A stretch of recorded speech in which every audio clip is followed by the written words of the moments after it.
আগামী কয়েকদিন রাজ্য জুড়ে বিক্ষিপ্তভাবে হালকা বৃষ্টির সম্ভাবনা থাকলেও রাজ্যে ভারী বৃষ্টির সম্ভাবনা নেই বলেই জানিয়েছে আবহাওয়া দপ্তর। সোমবার সকালে শহর কলকাতায় ছিল রোদ ঝলমলে পরিষ্কার আকাশ। বাকি দিনটিও কেটেছে মোটামুটি শুকনোয়। কখনো একটু আধটু মেঘলা হলেও বৃষ্টি হয়নি সেভাবে। তবে জানা যাচ্ছে দক্ষিণবঙ্গ জুড়ে আগামী 4-5 দিন বিক্ষিপ্তভাবে হালকা থেকে মাঝারি বৃষ্টি হতে পারে। কখনো আংশিক মেঘলা আকাশ থাকতে পারে, স্বল্প সময়ে খুব হালকা বৃষ্টির সামান্য সম্ভাবনা রয়েছে। ভারী বৃষ্টির কোনো সম্ভাবনা নেই আগামী কয়েকদিন। চড়া রোদ ও সঙ্গে আর্দ্রতা জনিত অস্বস্তি বাড়বে। 2, 3, 4 তারিখ বৃষ্টির পরিমাণ কমই থাকবে বলে জানানো হয়েছে। আবহাওয়া দপ্তরের তরফে জানানো হয়েছে সোমবার কলকাতা ও সংলগ্ন এলাকায় হালকা মাঝারি স্বল্প স্থায়ীভাবে বৃষ্টির সম্ভাবনা রয়েছে। বজ্রবিদ্যুৎ সহ হালকা মাঝারি বৃষ্টির সতর্কতা উত্তর ও দক্ষিণ 24 পরগনা, পূর্ব ও পশ্চিম মেদিনীপুর এবং ঝাড়গ্রাম জেলায়। আগামীকাল অর্থাৎ মঙ্গলবার থেকে আরো বৃষ্টি কমবে।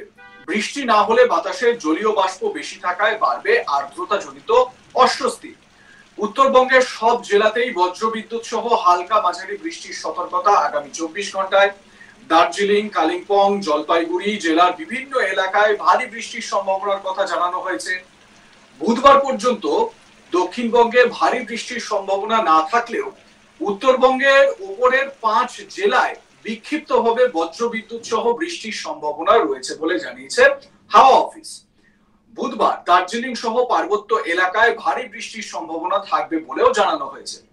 বজ্রবিদ্যুৎ সহ বৃষ্টির সম্ভাবনা থাকবে দার্জিলিং সহ পার্বত্য ও সংলগ্ন 5 জেলাতে।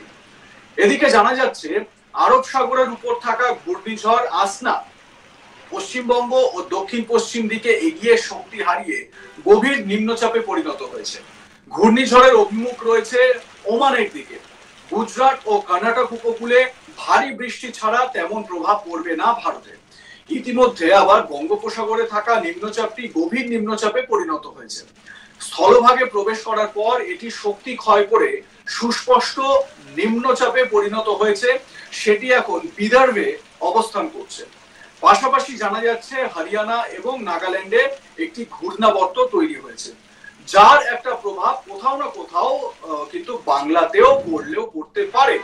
তবে পূর্বাভাস যেটা আলিপুর আবহাওয়া দপ্তরের, যে দক্ষিণবঙ্গে কিন্তু শুকনো ওয়েদার থাকবে আগামী কয়েকটা দিন এবং বৃষ্টিপাত কমবে ধীরে ধীরে। এবং বৃষ্টিপাত কমার সঙ্গে সঙ্গে যেটা হবে সেটা হচ্ছে অস্বস্তি হবে, আর্দ্রতা জনিত অস্বস্তি। মানে যদি বৃষ্টি কমে তাহলে স্বাভাবিকভাবে যে শীতলতা, সেই শীতলতা কমবে এবং জলীয় বাষ্পের পরিমাণ যদি বাড়তে থাকে তাহলে সেক্ষেত্রে হিউমিডিটি বাড়বে বা আর্দ্রতা জনিত যে অস্বস্তি, সেই অস্বস্তি বাড়বে। এটা স্বাভাবিকভাবে বলাই যায়। তবে উত্তরবঙ্গের ক্ষেত্রে যেটা পূর্বাভাস দেওয়া হচ্ছে যে উত্তরবঙ্গে কিন্তু ভারী বা মাঝারি বৃষ্টিপাত হলেও হতে পারে। বিশেষ করে উত্তরবঙ্গের ওপরের যে 5 জেলা, সেই ওপরের 5 জেলায় বৃষ্টিপাত ভালো হতে পারে এবং নিচের যে জেলাগুলো রয়েছে সেখানে হালকা বা মাঝারি বৃষ্টিপাত হওয়ার সম্ভাবনা রয়েছে বলে জানাচ্ছে আলিপুর আবহাওয়া দপ্তর। বুধবার দার্জিলিং সহ পার্বত্য এলাকায় ভারী বৃষ্টির সম্ভাবনা থাকবে বলে জানানো হয়েছে। বজ্রবিদ্যুৎ সহ বৃষ্টির সম্ভাবনা থাকবে দার্জিলিং সহ পার্বত্য এবং সংলগ্ন 5 জেলাতে। এদিকে আরব সাগর মানে মুম্বাই যে সাগরের উপকূলে অবস্থিত, সেই আরব সাগরের উপর ঘূর্ণিঝড় এবং জানেন যে ঘূর্ণিঝড় আসনা সেটি পশ্চিম ও দক্ষিণ পশ্চিম দিকে এগিয়ে শক্তি হারিয়ে গভীর নিম্নচাপে পরিণত হয়েছে।